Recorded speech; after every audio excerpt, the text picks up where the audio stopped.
Hard work तो उसका गुण होगा ही, लेकिन उसके अंदर ठहराव होना चाहिए, पेशेंस होना चाहिए। और वो ठहराव कैसा होगा? वो ठहराव, जब मान लो कि आप अब पॉलिटी पढ़ रहे हैं, 2.5 महीने तक हम जीएस पेपर 2 पढ़ेंगे। एक समय ऐसा लगेगा कि सर कुछ ज्यादा नहीं हो रहा है, पॉलिटी, अभी तो मेरा ज्योग्राफी पूरा नहीं हुआ है, अभी तो साइंस टेक भी बचा हुआ है। अंदर से कई बार ऐसी आवाजें आएगी कि सर 2.5 महीनों से हम पेपर 2 ही पढ़ रहे, तो फिर पेपर 3 कब होगा? समझ जाना कि वही वो मोड़ है जहां चेक होगा कि आपका पेशेंस अच्छा है या नहीं। क्योंकि इस 2.5 महीने की लड़ाई कौन कर सकता है? 2.5 महीने वही सीरियस तौर पर तैयारी कर सकता है जिसको जीतना है। पेशेंस डेवलप करिए अपने अंदर। और जिन लोगों के पेश नहीं हो रहे हैं, वो मेरे इन 3 बातों को हमेशा स्ट्रिक्टली फॉलो करें।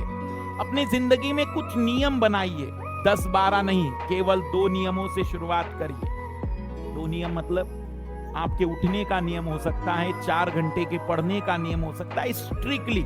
मतलब अगर उस नियम का उल्लंघन हो ना, तो आपके मन में ग्लानि उत्पन्न होनी चाहिए। रेलवे के जैसे ऐसे उत्तर नहीं देना है कि ट्रेन के देरी होने का हमें दुख है, हम इसके लिए खेद व्यक्त करते हैं। ये तो दिखावा है। दुख दिखना चाहिए।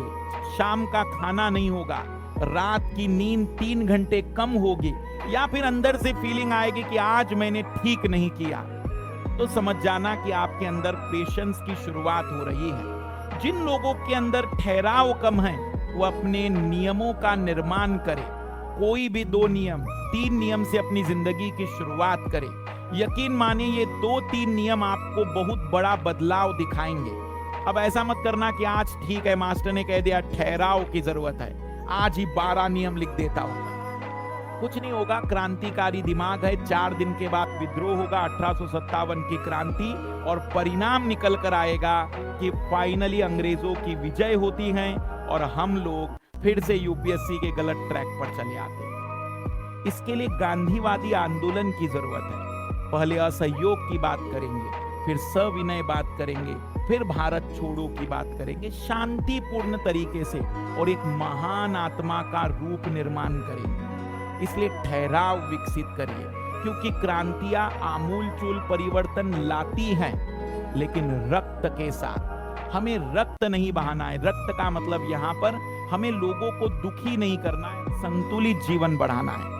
दूसरा, कम प्रतिक्रिया देने की आदत डालिए। अभी भी मैं कुछ लोगों के अंदर देखता हूं, वो जल्दी रिएक्शन दे देते हैं। प्रतिक्रिया मतलब किसी ने कहा देखो बेटा कठिन परीक्षा है, आईएएस की परीक्षा मुश्किल से निकलती है। हो सकता है कभी मैं कहूंगा, कभी कोई कहेगा, कभी पड़ोसी कहेगा, कभी घर के लोग कहेंगे, कभी अंदर से आवाज आएगी। शांत रहना। भाई ने कहा देखो उससे अच्छा है कि बैंक में लग जाओ, 1.5 महीने में हो जाता है।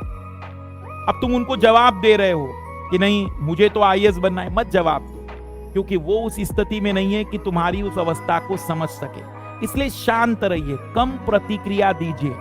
जितना प्रतिक्रिया कम दोगे, तुम्हारा मस्तिष्क उतना शांत होगा। जितना मस्तिष्क शांत होगा, उतना ठहराव आएगा।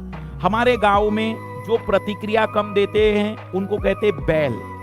तो मैं कहूंगा बैल बन जाओ, कोई दिक्कत नहीं। सिलेक्शन बैलों का हो रहा है। जिनके अंदर उत्साह और ऊर्जाएं हैं, वे कंपनियां खोल रहे हैं, स्टार्टअप खोल रहे हैं। तुम्हें लगता हो कि उत्साह भयानक है, छोड़ दो इस जंग को और एक स्टार्टअप डालो। हो सकता है पता चले कि तुम्हारी भी 8,000 करोड़ की कंपनी बन जाए। इसलिए मुद्राएं कमाना हो तो उत्साह लेकर आइए। यूपीएससी के लिए ठहराव की। और तीसरी सबसे महत्वपूर्ण बात, कोशिश करिए प्लीज, जो सबसे भयानक बीमारी इस समय लगी हुई है उससे अपना छुटकारा निकाल लीजिए, और वो है ये जो आजकल यूट्यूब का जमाना चल रहा है, शॉर्ट वीडियो। आजकल तो लोग गाना भी पूरा नहीं सुनते हैं, माशब सुनते हैं। मतलब कल मैंने जब क्लास ली अनअकैडमी पर, तो मुझे याद आया जब कक्षा 10वीं 11वीं में हम गाने सुनते थे, तो मुझे नहीं पता आप लोग कितना इस बात को यकीन करें, 11वीं में मैं गजल सुनता था, जिसको शायद आज भी लोग पसंद ना करें, और वो 12-12 मिनट की होती थी। मतलब एक ही गाना 12 मिनट तक चलता है, और उसी गाने में हम आनंद ले रहे जीवन का। और आप में से कई सारे लोग मैंने देखा है, माशब कैसा होता है, पहला गाना 40 सेकंड का या मान लो 1 मिनट का, 1.5 मिनट का, फिर अगला गाना, ये तुम्हारे अंदर का डोपामीन भयानक तरीके से बिगाड़ रहा है। जब आप शॉर्ट वीडियो देखते हैं तो मैंने देखा है कि फ्रीक्वेंसी कितनी है शॉर्ट वीडियो की, 40 सेकंड एवरेज फ्रीक्वेंसी है। हर 40 सेकंड में तुम्हें एक नई चीज, हर 40 सेकंड में एक नई चीज, हर 40 सेकंड में एक नई चीज, तुम्हारे अंदर बिल्कुल पूरा लगन आ जाती है उसको लगातार देखने, और पता चला 2.5 घंटे बीत गए, हम वही करते चले जा रहे हैं।